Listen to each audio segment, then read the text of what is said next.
Vamos a abrir nuestras Biblias a Mateo, capítulo 26.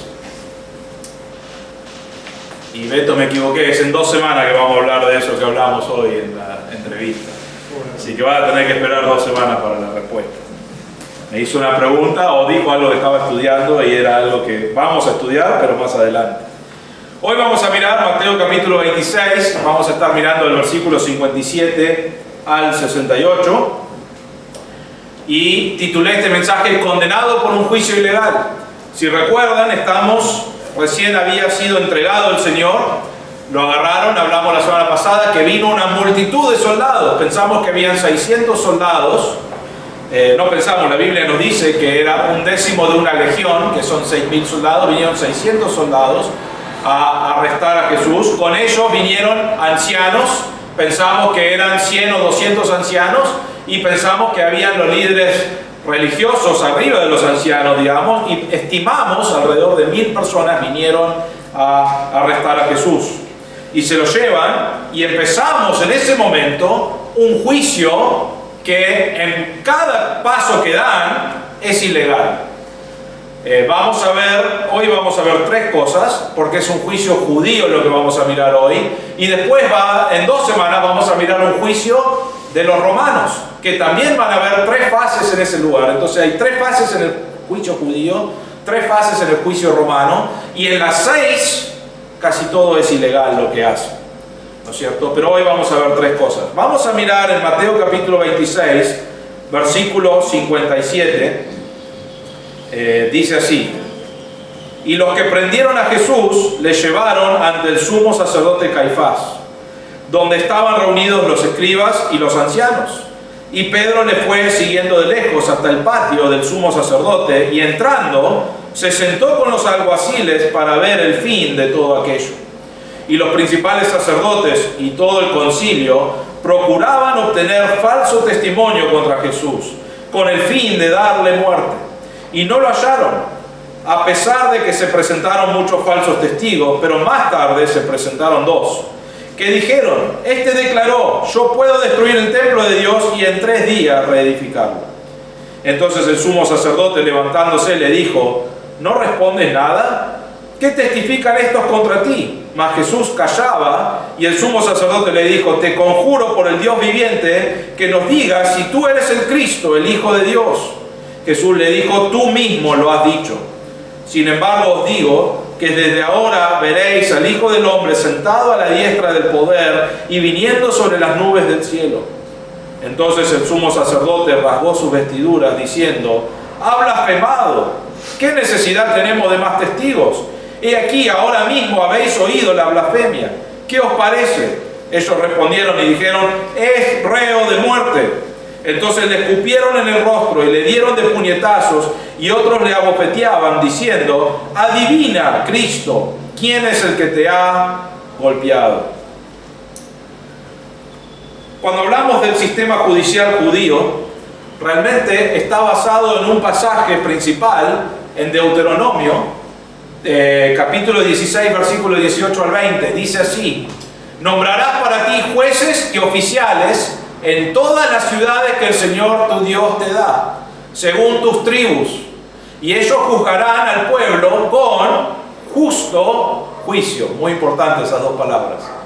No torcerás la justicia, no harás acepción de personas, ni tomarás soborno, porque el soborno ciega los ojos del sabio y pervierte las palabras del justo.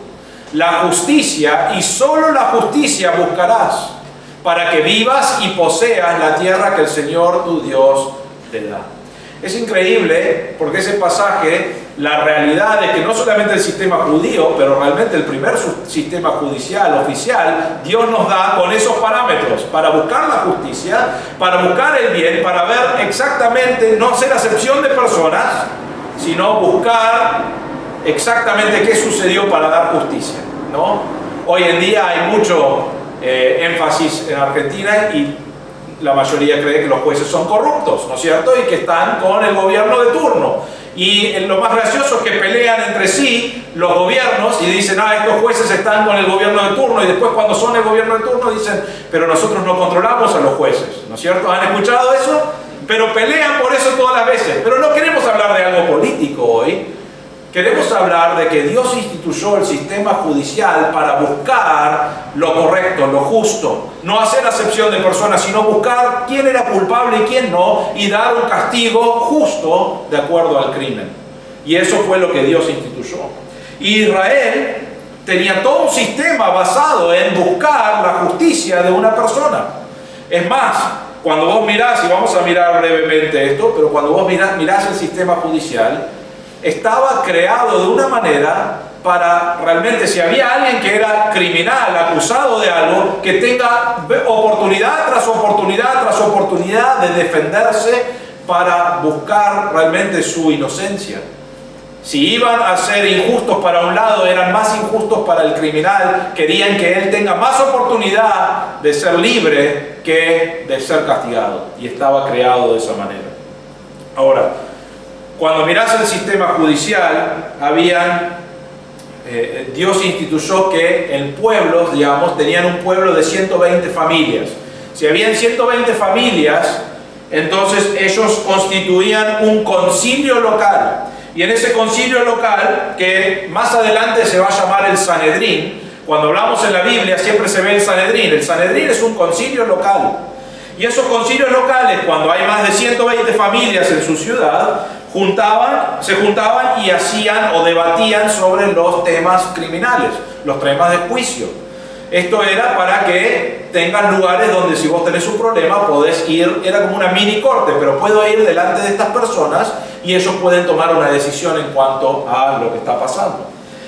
Normalmente se elegían a 23 personas que se llamaban ancianos del pueblo.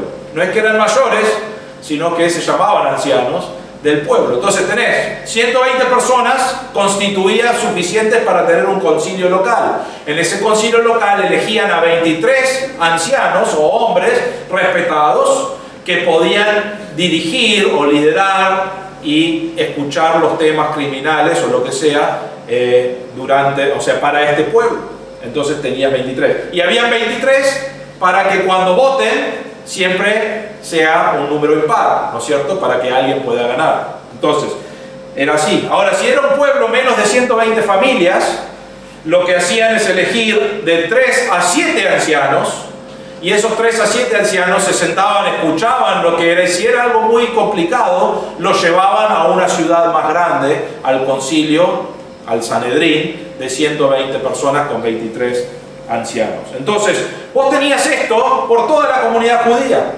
Estaban por todos lados. 120 familias ya tenían un concilio local. Si eran menos, tenían algunos ancianos que podían hacer algunas cosas, pero no todas como un concilio. Bien. Entonces llegamos a lo que es el Sanedrín, que es uno de esos concilios. El Sanedrín garantizaba 3 cosas cuando vos estabas delante de ellos. Número 1, garantizaba que tu juicio iba a ser público. No hacían nunca un juicio en secreto. No podían reunirse en secreto, no podían hablar del juicio en secreto, lo hacían público. Era algo que debía ser transparente para que todos puedan ver, ¿no es cierto?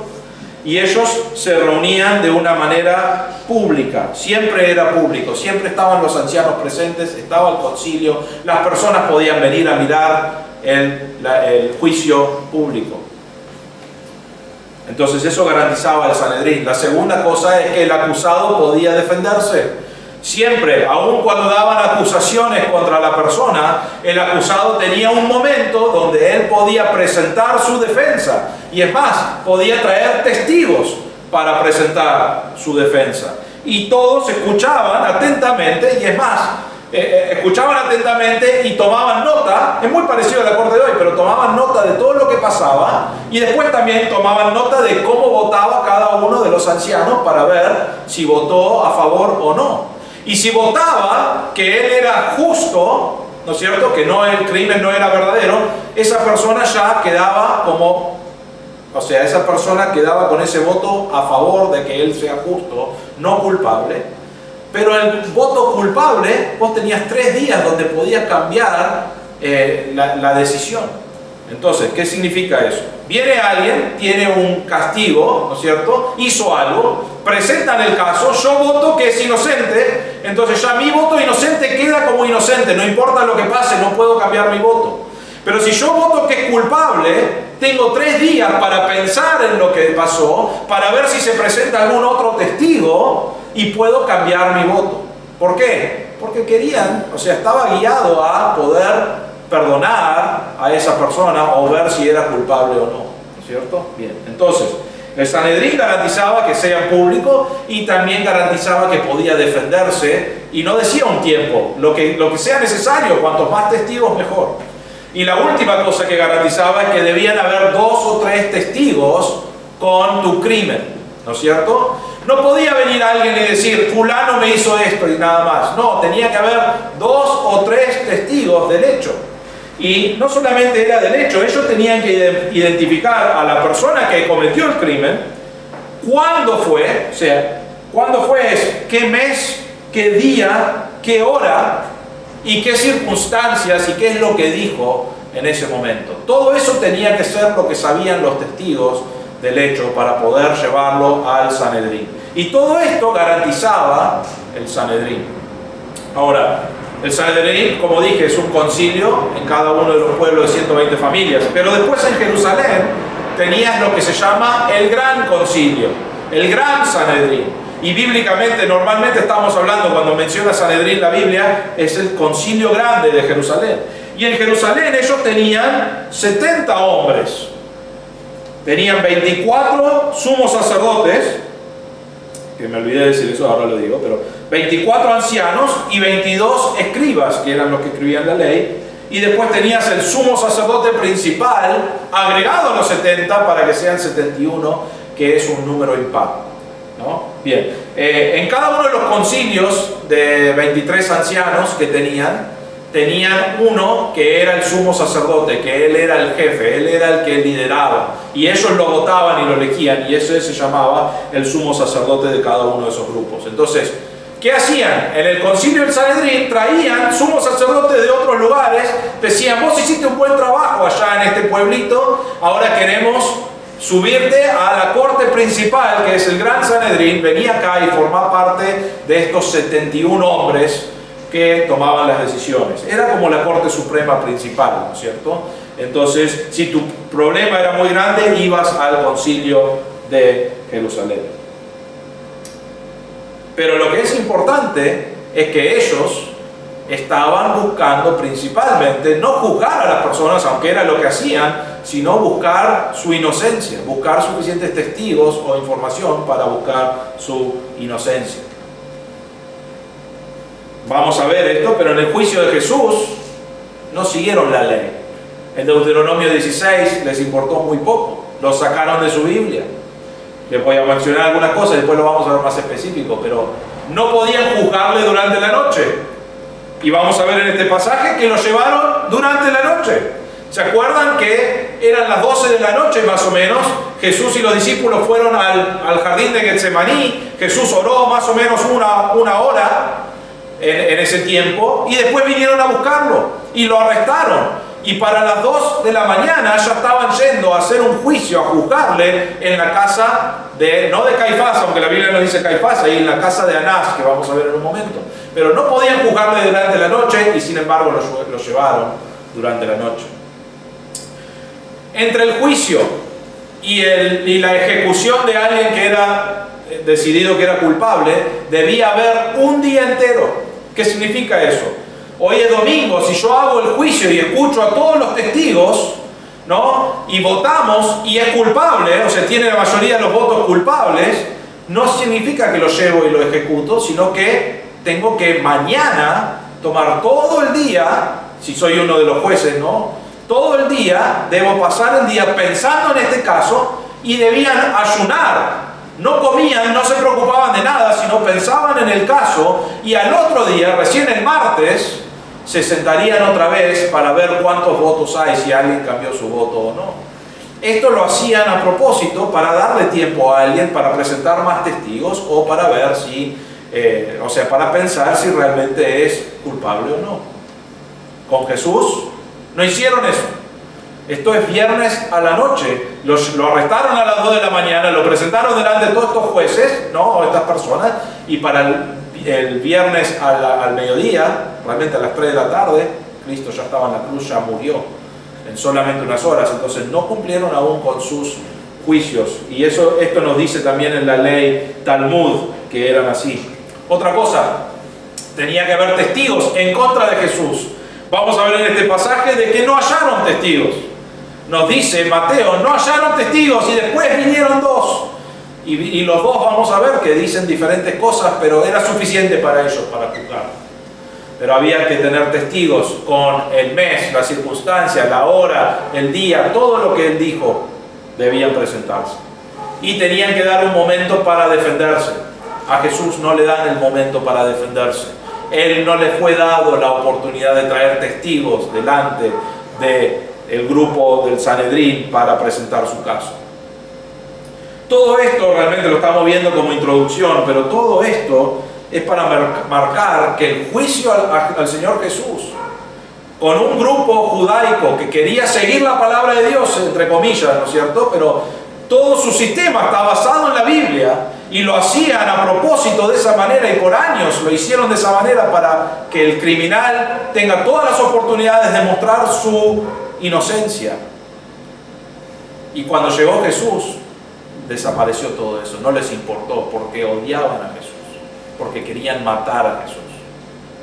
Y entonces tiraron lo que era la palabra de Dios, su sistema judicial, lo hicieron desaparecer para el tribunal de Jesús. Entonces, vamos a ver ahora tres fases, las tres fases judaicas. El Señor va a tres diferentes personas o tres diferentes juicios realmente hasta llegar al final donde ellos dicen que es culpable.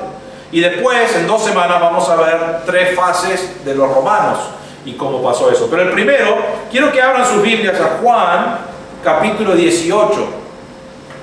Juan capítulo 18. Realmente nosotros vamos a empezar en Mateo versículo 57 del capítulo 26, pero ahí realmente es la segunda fase. Queremos ir al primero y Juan nos habla de eso. En Juan capítulo 18, versículo 12 al 24, no lo vamos a leer todo, pero quiero leer del versículo 12 al 14. Tenemos una persona acá que se llama Anás, el juicio delante de Anás. Y Anás realmente era el sumo sacerdote en Israel. ¿Quién es el sumo sacerdote? Él es el encargado del concilio, en este caso es el encargado del Sanedrín de 70 hombres. Y él es alguien que está lleno de poder. El sumo sacerdote de Jerusalén era una de las personas más poderosas de todo Jerusalén. Anás, a 20 años antes de este momento, él era el sumo sacerdote. Y él era el sumo sacerdote encargado de todo. Y era tan poderoso que Roma dijo: queremos sacarte de tu posición, tenés demasiado poder, salí de acá, ¿no es cierto? Entonces lo sacaron de su posición como sumo sacerdote. Ahora, lo que es importante es esto. En la Biblia, el sumo sacerdote es sumo sacerdote toda la vida, no es que cambia, ¿no? Eso era lo que Dios instituyó. Pero los romanos dijeron: no me importa lo que Dios instituyó, no queremos, vos tenés demasiado poder y no te queremos encargado de esto. Anás era una persona mala, no les gustaba Roma. Entonces Anás dijo: bueno, voy a tomar un paso al costado. Y aprendimos de esto. Caifás vino, se casó con la hija de 11 años de Anás y pasó a ser el sumo sacerdote en su lugar. Ahora, Caifás tiene el título, pero el que lidera, el que está gobernando es Anás, ¿no es cierto? Bien. Juan 18, versículo 12. Entonces la cohorte romana, el cohorte es la legión, que son de 600 personas, dice: el comandante y los alguaciles de los judíos prendieron a Jesús y le ataron.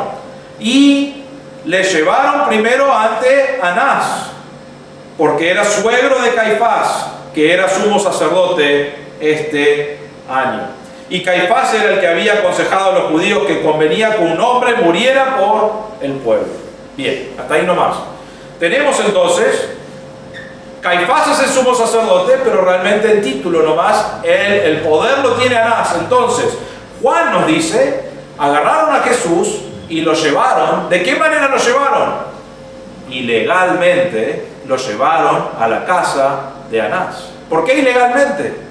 Porque debía haber sido juzgado en el templo. realmente, cerca del templo. Tenían un lugar específico donde podían juzgarlo. Y ahí es donde tendrían que haber llevado a Jesús, pero no lo llevaron ahí. Y era de noche, pero lo agarraron igual y lo llevaron a la casa de Anás. En Juan 18:19, Anás le está hablando acá a Jesús y dice: entonces el sumo sacerdote interrogó a Jesús acerca de sus discípulos y de sus enseñanzas. Ahora es muy interesante eso, otra vez. Cuando alguien viene delante del concilio, el concilio no debe interrogar a esa persona, decirle qué crees o qué es lo que están diciendo de vos. ¿Qué tiene que decirle? El concilio no podía ir y buscar evidencias o cosas así. Lo que hacía el concilio es ver si lo que decían de esa persona era verdad. Si el crimen que alguien presentó era verdad. Pero no podían hablarle y tratar de inventar algo o tratar de descifrar algo. Ellos solamente podían juzgar si lo que dijeron de esa persona era verdad o no. Y acá tenemos algo que está pasando que es totalmente ilegal otra vez. Anás le está haciendo una pregunta a Jesús. ¿Qué es? O sea, ¿qué estás enseñando? No lo dice ahí, pero le interrogó. ¿Quién sos? ¿Qué estás enseñando? ¿Quiénes son tus discípulos? Él quería saber todo sobre su movimiento, pero no le presenta un crimen. No le dice, vos viniste, o sea, te trajeron acá por esto, esto y esto, sino que lo que él está haciendo es tratando de buscar un crimen que Jesús cometió. Para poder, ¿qué? Arrestarle, ya lo tenían arrestado, para poder matarlo, porque eso es lo que querían hacer. Nos dice la Biblia muchas veces que eso es lo que querían hacer. Ahora, ¿por qué odiaban tanto a Jesús, especialmente a Anás y Caifás? Hay algo que se llama en la Biblia, o lo menciona la Biblia, pero cerca del templo habían ciertas cosas que hacían para sus ofrendas y el lugar se llamaba, o pasó a llamarse, el Bazar de Anás. ¿Y qué hacía Anás ahí? Él, en ese lugar, vendían palomas o vendían los corderos para el sacrificio que iban a dar al Señor. Una vez por año vos venías con tu cordero y tu cordero tenía que ser sin mancha, ¿no? Y venías delante de ellos y decías, acá traje mi cordero para sacrificar al Señor y adorar a Dios. Y ellos tenían que mirarlo y si ellos decían, no, este tiene una pequeña manchita acá, no sirve tu cordero, sacalo, tenés que ir al bazar de Anás y comprar un cordero para el sacrificio, porque ahí sí tenemos a los corderos listos para sacrificar al Señor. Ibas ahí y el precio era 10 veces más caro, pero no te quedaba otra. ¿Por qué? Así estaba todo el sistema, ¿no es cierto?, creado. Entonces, ¿qué hicieron? Realmente, el Señor entró, si recuerdan, en esta última semana de su vida, Él entró antes, al principio de su ministerio, entró y tiró todas las mesas y se fue. ¿No es cierto? Estaba enojado porque era la casa de Dios y ellos lo habían convertido en un negocio corrupto en vez de adorar a Dios. Y tiró todo, nos dice en Juan 2:13 al 17 que tiró todas las mesas y después se fue. En la última semana, que estamos en la última semana del Señor antes de la muerte de Cristo, en Marcos 11, 15, 18, Jesús vino y tiró las mesas otra vez. Y les dijo, ustedes han convertido la casa del Señor, la casa de adoración, en una cueva de ladrones, porque estaban haciendo cosas corruptas. Y todo ese lugar, toda esa empresa, era el bazar de Anás. Entonces, ¿qué pasó? Anás está enojado con el Señor porque está afectando su bolsillo, ¿no es cierto? Está afectando todo el sistema sacrificial, pero a él no le importaba eso, le importaba que su negocio estaba siendo afectado. Entonces lo odiaba a Jesús. Y Caifás también. Entonces se juntan, bueno, viene Anás acá y Anás le dice, voy a interrogar a Jesús, voy a ver si él hizo algo malo, voy a tratar de descifrar qué y después te lo paso con un crimen. Pero nunca pudo. Le interrogó sobre los discípulos, le interrogó sobre sus enseñanzas, pero realmente nunca llegó a tener un crimen o algo que podía presentar. Juan 18:23 dice, Jesús le respondió, si he hablado mal, da testimonio de lo que he hablado mal. Pero si hablé bien, ¿por qué me pegas? Alguien fue y le pegó. Y pueden leerlo en ese pasaje, pero dice, si he hablado mal, bueno, decime, ¿cuándo hablé mal? Trae testigos de que hablé mal, de que hice algo incorrecto. Y ellos no tenían nada para decir. Pero si hablé bien, ¿por qué me pegan? Versículo 24, entonces Anás entonces le envió atado a Caifás, al sumo sacerdote.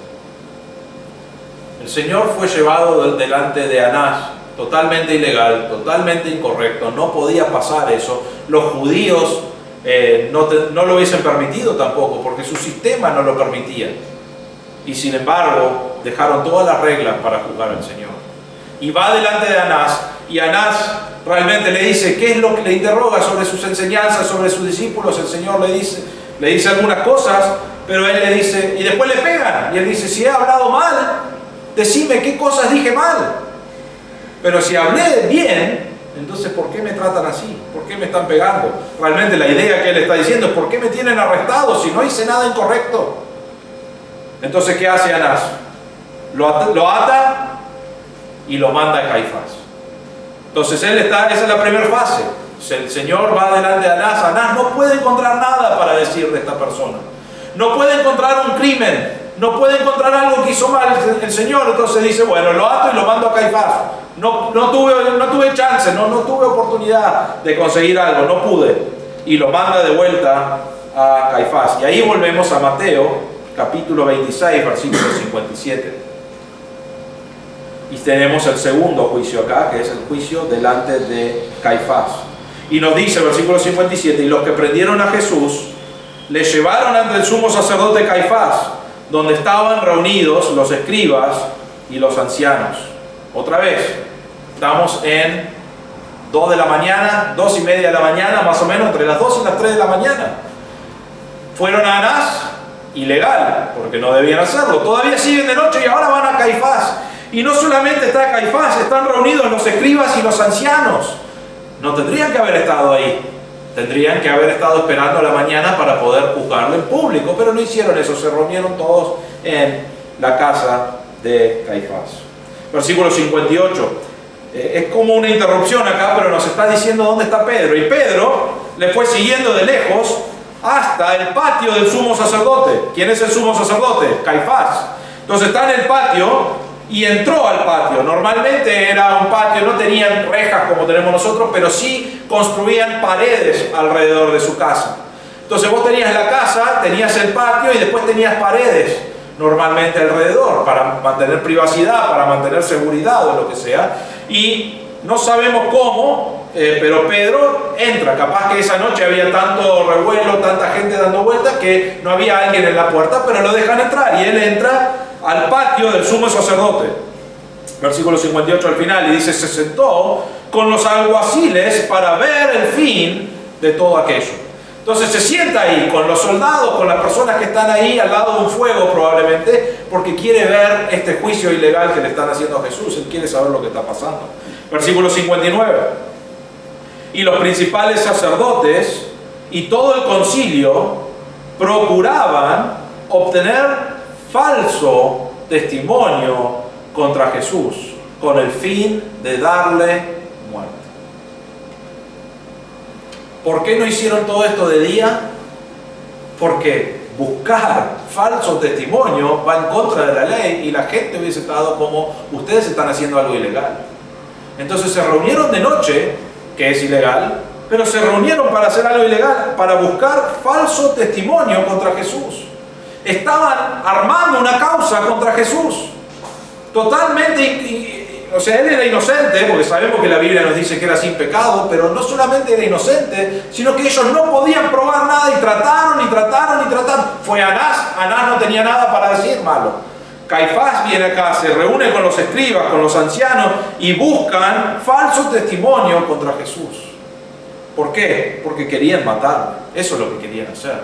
Querían deshacerse de Jesús. Y no les importaban las reglas, no les importaba nada de lo que Dios había instituido, sino que lo que les importaba era matar a Jesús.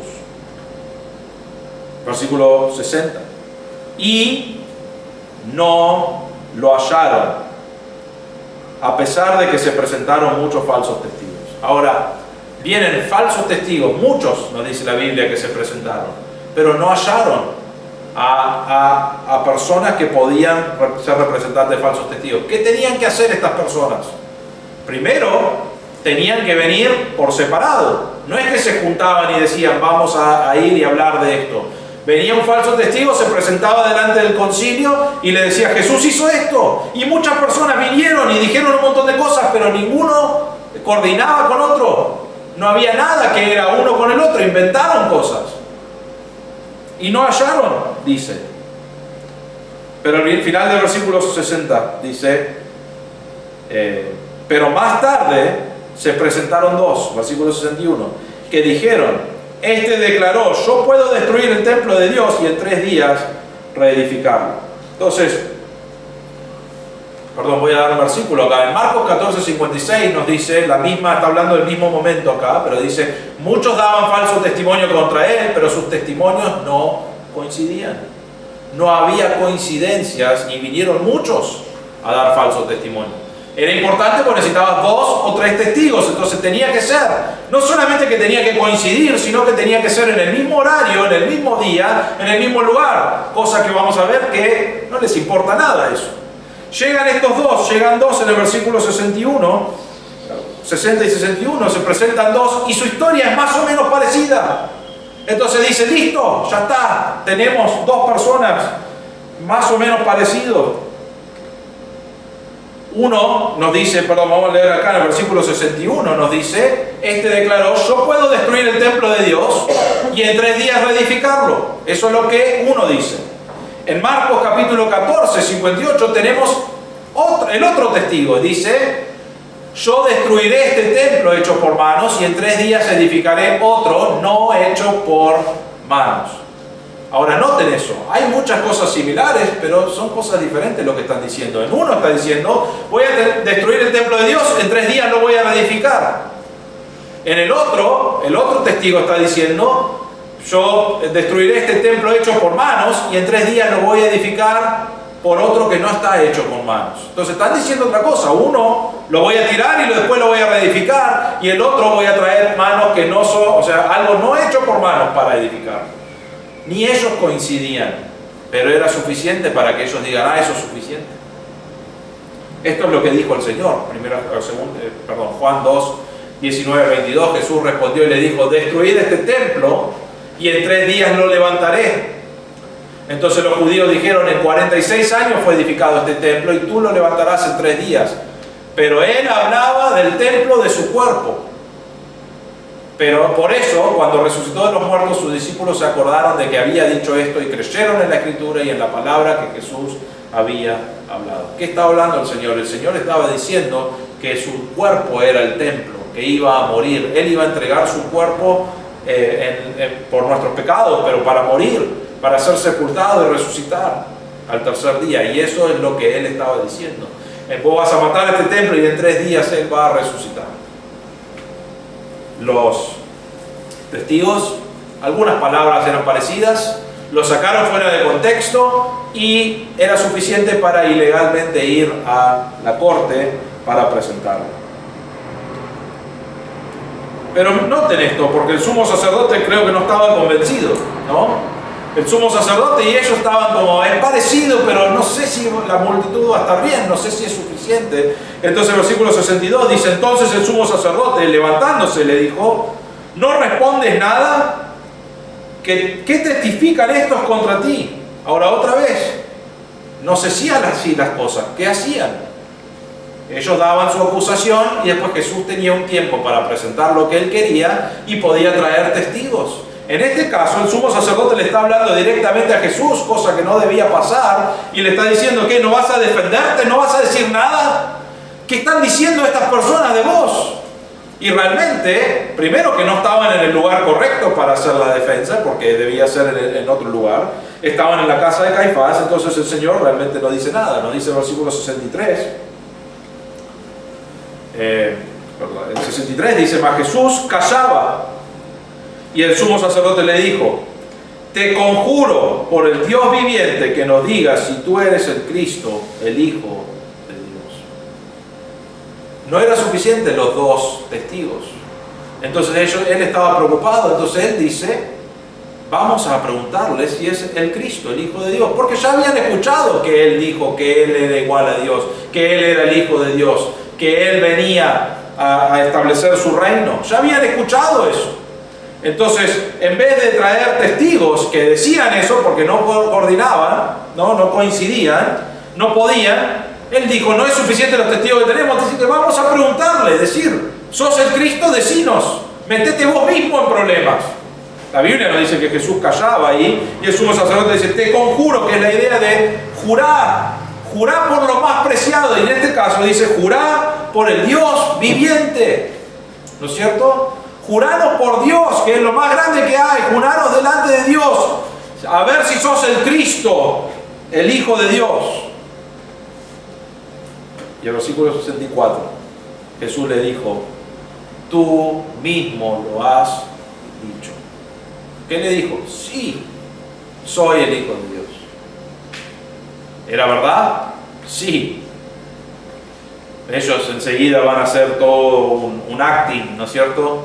Van a hacer una actuación para actuar como que estaban enojados, como que él blasfemó, y vamos a ver eso en un momento, pero el Señor le dice, delante de Dios vivo te juro que soy el Hijo de Dios.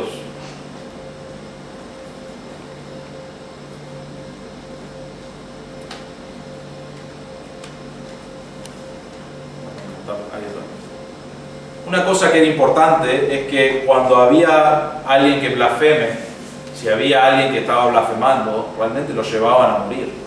En Levítico 24:16 dice, además el que blasfeme el nombre del Señor ciertamente ha de morir, toda la congregación ciertamente lo apedreará. Tanto el forastero como el nativo, cuando blasfeme el nombre, ha de morir. Entonces, versículo 65, el sumo sacerdote rasgó sus vestiduras diciendo, ha blasfemado. ¿Qué necesidad tenemos de más testigos? He aquí, ahora mismo habéis oído la blasfemia. Entonces, para una cosa no usaron la palabra de Dios. La palabra de Dios desapareció para su juicio legal. Pero ahora, porque tienen a Dios, Dios dijo, soy el Hijo de Dios, soy el Cristo, el Hijo de Dios, es lo que dijo. Ellos dicen es blasfemia. Porque en Levítico 24:16 dice, ahora debe morir. ¿Qué más? Ya no tenemos que hacer este juicio. Ya no tenemos que hacer nada. Blasfemó. El problema es que no había blasfemado. El problema es que, aún con su juicio, si él no hubiese dicho algo así, tendrían que haberlo llevado a un momento donde el Señor tiene una oportunidad de traer testigos, de defenderse, y no hicieron eso.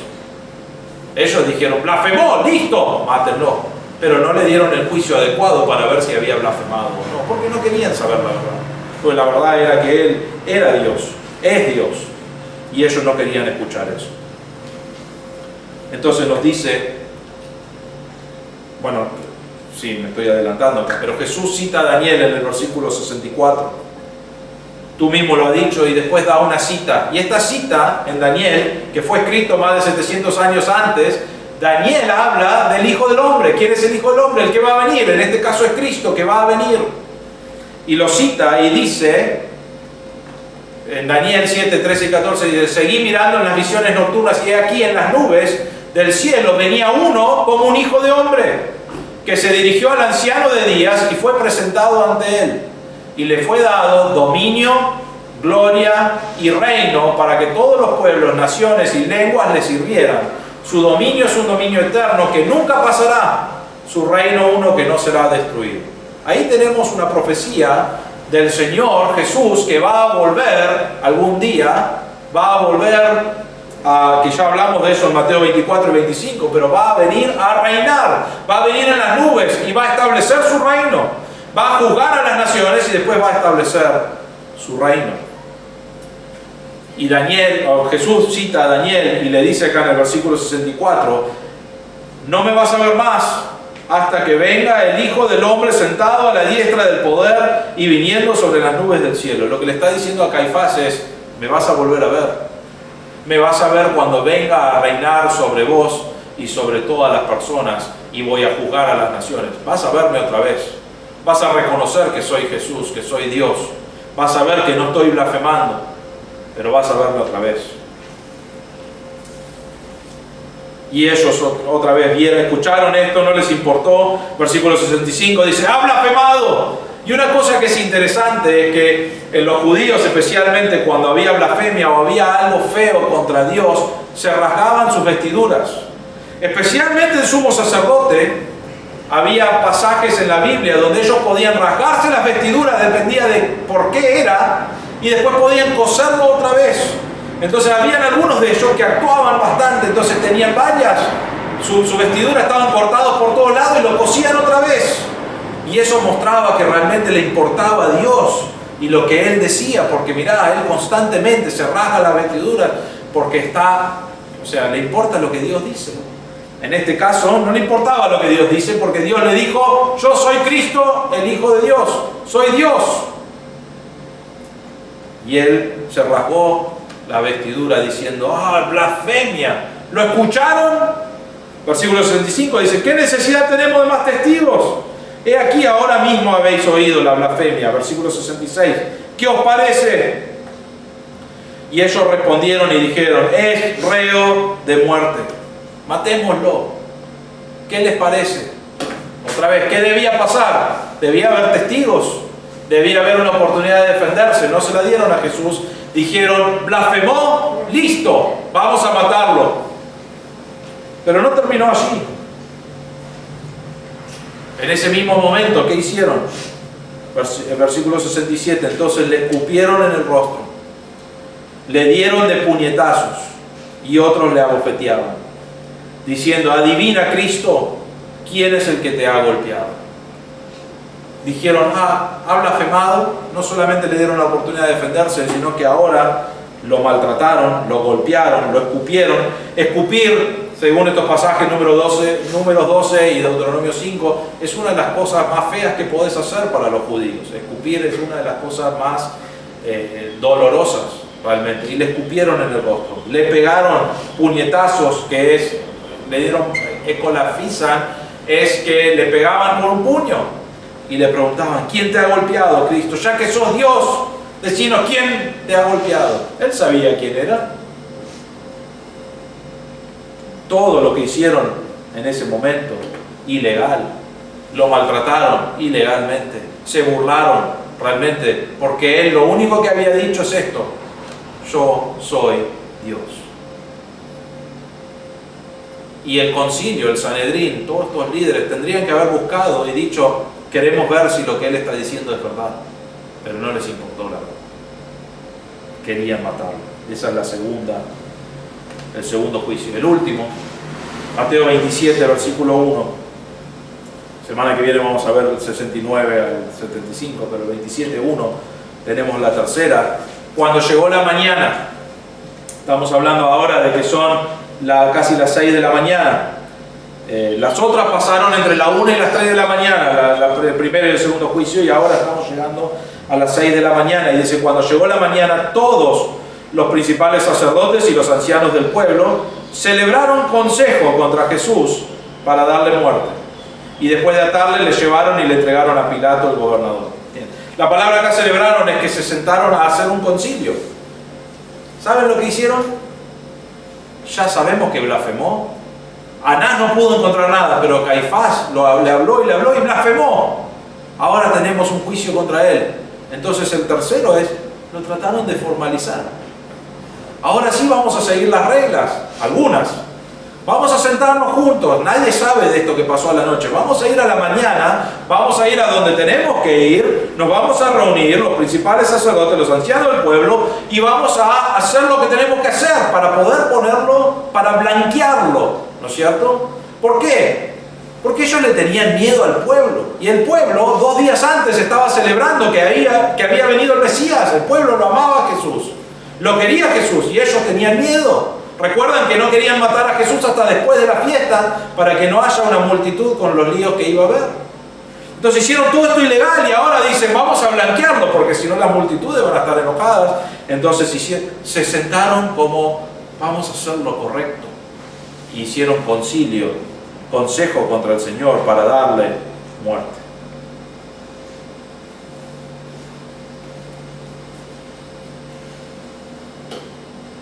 Ahora, lo que es interesante acá y lo que pasa en este momento es que ellos no podían matar a Jesús por su propia cuenta. no tenían esa autoridad. Los romanos habían venido acá y ellos estaban en control, y una de las cosas que le sacaron es que los judíos podían hacer ejecuciones. No lo podían hacer, no podían apedrearlo, no podían matarlo, sino que tenían que depender de Roma para hacerlo.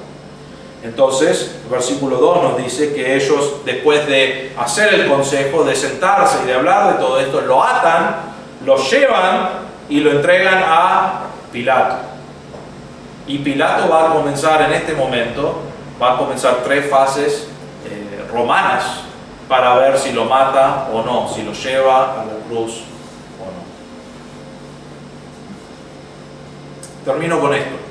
Yo sé que hay mucho, primero aprender del judío y todo, y quizás es muy complicado entender todo. Pero vamos a resumirlo así. Cristo fue llevado a un juicio ilegal. ¿Saben por quién fue ese juicio ilegal? Por mí. Por vos. Él fue un juicio ilegal. Por vos. El castigo que Él sufrió fue nuestro castigo. Es lo que merecemos nosotros. Morir en la cruz por nuestros pecados. Pero Él murió en la cruz por mi lugar. La ejecución que Él tuvo fue por mí. La condenación que Él recibió era mi condenación y tu condenación. Y Él murió en la cruz y sufrió esa condenación por nosotros. Fue escupido en la cara, le pegaron, lo maltrataron, y todo eso fue por mí. Porque yo merezco que Dios me escupa en la cara y que me pegue y que me maltrate de la manera que Él fue maltratado. Él no lo merecía. Es más, si una cosa vemos en todo este concilio es que no pudieron marcar nada malo en la vida de Jesús. Si Jesús hubiese hecho algo, una cosa mala en su vida, lo hubiesen sacado enseguida y dicho, esto es lo que hizo mal, pero no podían marcar nada malo en su vida. No merecía morir, no merecía sufrir, no merecía ser maltratado, pero lo hizo por mí y lo hizo por vos. Murió en la cruz por mí, por vos, para que nosotros que somos muertos, para nosotros que estamos en pecado, que nacemos en pecado, podamos tener perdón de pecados y vida eterna en el cielo. Fue un juicio ilegal. Nosotros estaríamos saltando y ¿dónde están mis derechos? ¿No es cierto? Jesús no hizo eso. ¿Tenía derecho a hacer eso? Sí, porque no había hecho nada malo, pero lo sufrió pensando en nosotros hoy aquí, pensando en cada uno de nosotros y en miles y millones de otras personas. Él entregó su vida para que nosotros podamos tener perdón de pecados, pasar de muerte a vida, pasar a una relación con Dios, que no puedes tener una relación con Dios hasta que no conoces a Cristo. Y hizo todo eso. Ilegalmente le hicieron todo eso, pero Él siguió con ese plan para nosotros. Entonces la pregunta que te hago, ¿conoces a Cristo como tu Salvador? ¿Qué significa eso? Si Él hizo todo eso, ¿crees que Él tomó tu lugar por tu pecado? Vos no necesitas vivir con la culpa de tu pecado, vos no necesitas vivir con la carga de tu pecado, porque Cristo ya lo hizo todo en la cruz. Es por eso que sufrió. Es por eso que se sometió a este juicio ilegal, para que vos y yo podamos tener perdón de pecados. Entonces te pregunto, ¿conoces a Cristo como tu Salvador? ¿Crees que Cristo tomó tu lugar? La Biblia dice, lo único que tienes que hacer es creer que Él murió por tus pecados, fue sepultado y resucitó al tercer día. Y la Biblia dice que si crees, serás salvo. Entonces la pregunta es, ¿crees en Cristo como tu Salvador? Si crees en Cristo como tu Salvador, ¿estás obedeciendo a la palabra de Dios? ¿Estás viviendo para Él? Es un desafío a diario, pero realmente cuando pensamos y reflexionamos sobre lo que Cristo pagó por nosotros, lo que Él sufrió realmente por mi maldad, no por la de Él, y lo hizo para mi vida y tu vida, para que podamos tener perdón de pecados y conocer a Cristo. Y nosotros ahora, algunos dicen, gracias Señor, ahora voy a vivir como yo quiero. Pero lo que debe pasar es, gracias Señor, ahora quiero dedicar mi vida a obedecerte, a vivir para vos, a glorificarte, creciendo, aprendiendo, etc. Entonces la pregunta que te hago es, ¿estás obedeciendo a Dios y viviendo para su gloria? Vamos a orar. Padre, te damos gracias por tu palabra, Señor. Te damos gracias porque especialmente en el mensaje de hoy vemos tu gran amor por nosotros. Señor, tú sabías que lo que estaban haciendo era injusto, era incorrecto, era lleno de maldad y realmente envidia y de odio hacia ti. Y todo porque eres el Hijo de Dios. Todo porque estabas cumpliendo la voluntad del Padre. Y Señor, te damos gracias porque nos amaste, porque seguiste la voluntad del Padre en morir en la cruz, y es por medio de lo que tú hiciste en la cruz que nosotros hoy podemos tener perdón de pecados, que nosotros hoy podemos realmente tener una relación personal contigo y una esperanza de que algún día, toda la eternidad, vamos a adorarte. Señor, gracias por esa verdad, gracias por ese sacrificio. Señor, te pido, si hay alguien aquí que no te conoce como su Salvador, que pueda darse cuenta de que es pecador, de que nace en pecado, y no hay nadie bueno, dice la palabra de Dios, Señor, pero sin embargo, tú has muerto por el pecador para cargar todos los pecados. Y Señor, te pido, si hay alguien aquí que no te conoce como su Salvador, que hoy pueda darse cuenta que necesita un Salvador, que pueda pedir perdón por sus pecados y que pueda creer en ti como su Salvador, y hoy pasar de muerte a vida espiritual. Y Señor, te pido para nosotros, los que hemos creído en Cristo como nuestro Salvador, que realmente podamos obedecerte, que tengamos un deseo de vivir para ti, que tengamos un deseo de glorificarte, realmente de agradecerte por todo lo que sufriste por nosotros, que podamos vivir dedicados a darte gloria a ti. Señor, gracias por esta mañana y tu palabra y lo que hemos aprendido, y pedimos que no nos olvidemos de esto, sino que vivamos con esta idea en nuestro corazón, en nuestra mente, y que cada día reflexionemos sobre estas verdades para darte gloria a ti. En el nombre del Señor Jesús.